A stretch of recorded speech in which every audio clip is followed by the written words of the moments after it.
Hello, I'm Samuel Clark, and today we're going to work on a 2000 Valkyrie Tour model from Honda. What I've got going on today is I'm going to get my bike painted, so I have to remove the saddlebags, the rear wheel fairing, the front wheel fairing, and then the gas tank. We're going to start with the saddlebags, so let's get to it. For the saddlebag removal, there are 4 8mm bolts. 2 are on the side,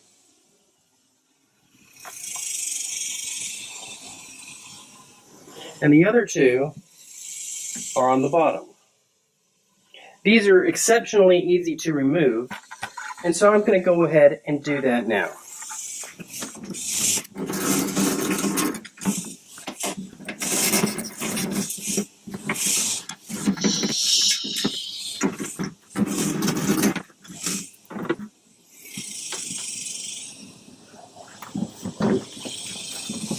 As you can see, removal of the saddlebag is very easy, and the left saddlebag is just as easy. I won't make you watch that also.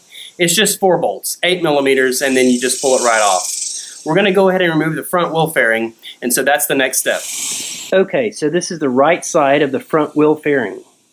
The first thing that you'll need to do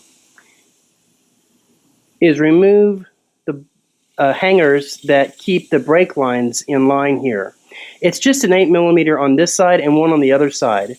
When you've removed both of the hangers, then you can go ahead and remove these 2 bolts here on the right side, and there'll be 2 more here on the left side.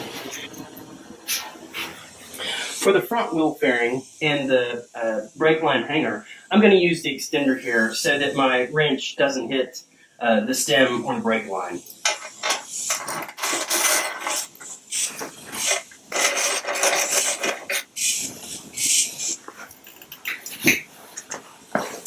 Next, you'll need a number 5 Allen wrench to go ahead and remove these bolts here.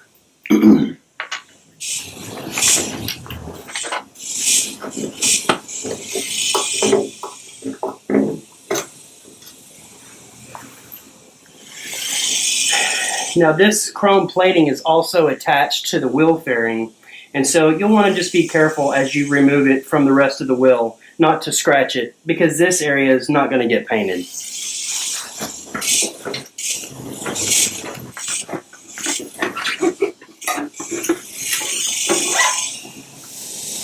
Okay, so now we've got the front wheel fairing removed as well.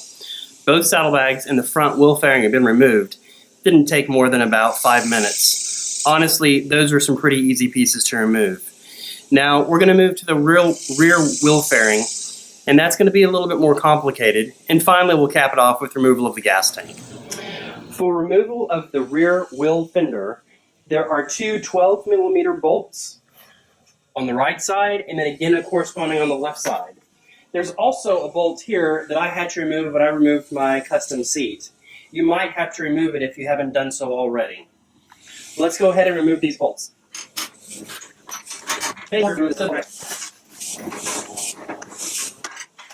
Now, when you remove the rear fender, there's a connector right here, and you just need to simply squeeze both sides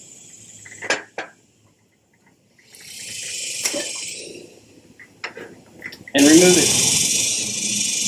Okay, now we're going to tackle the fuel tank. The fuel tank is not too terribly hard, but a little bit more difficult than the saddlebags and the fenders. The first thing we're going to do is we're going to remove the fuel lever screw that's in here. What you'll need for that is a regular Phillips head screwdriver. Simply insert it about 3 inches, make sure that it connects, and then just unscrew it. It's good to note here that you should have already drained the gas from the tank, but go ahead and turn the lever to off.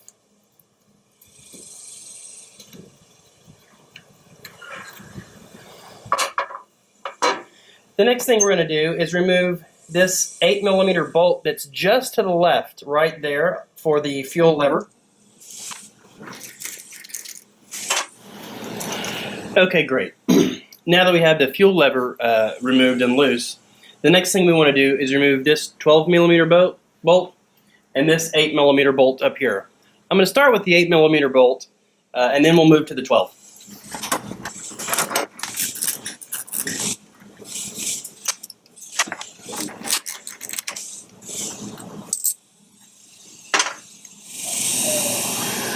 Okay, now that we've gone ahead and removed the bolt there, and the 8mm bolt up at the top, I went ahead and removed the tank bib also, but you may not have one. There are 3 hoses that you'll now need to remove.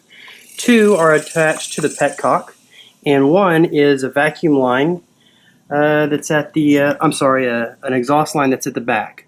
The exhaust line is right here, and all you have to do is pinch it with a pair of pliers there.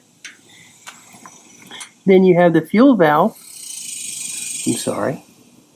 which is right there, and that just takes a little Phillips head, and then that's this line here, and finally you've got the vacuum tube right there, and that's just a little pinch also. So if you give me just a second, I'll remove those and you can see me lift the fuel tank off.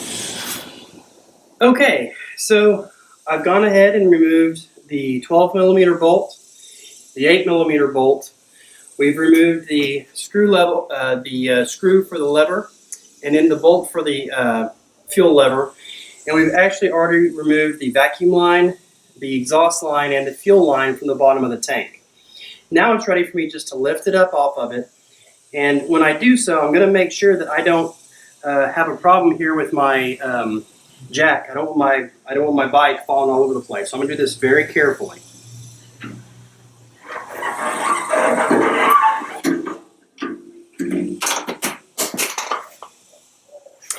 Okay, it looks like we're okay here. I'm going to go ahead and take and set the fuel tank down, and then we'll have a few final remarks. So that project is complete. What we were able to accomplish today was we removed both saddlebags, the front wheel fairing and the rear wheel fairing. We also removed the fuel tank. There are many reasons why you might need to do any or all of those. For me, I'm going to get them painted, and so I look forward to showing you what the bike looks like after that's done. At any rate, not the hardest thing I've ever done. Only a couple little places where I think you actually have to be able to see rather than be able to read this in a manual.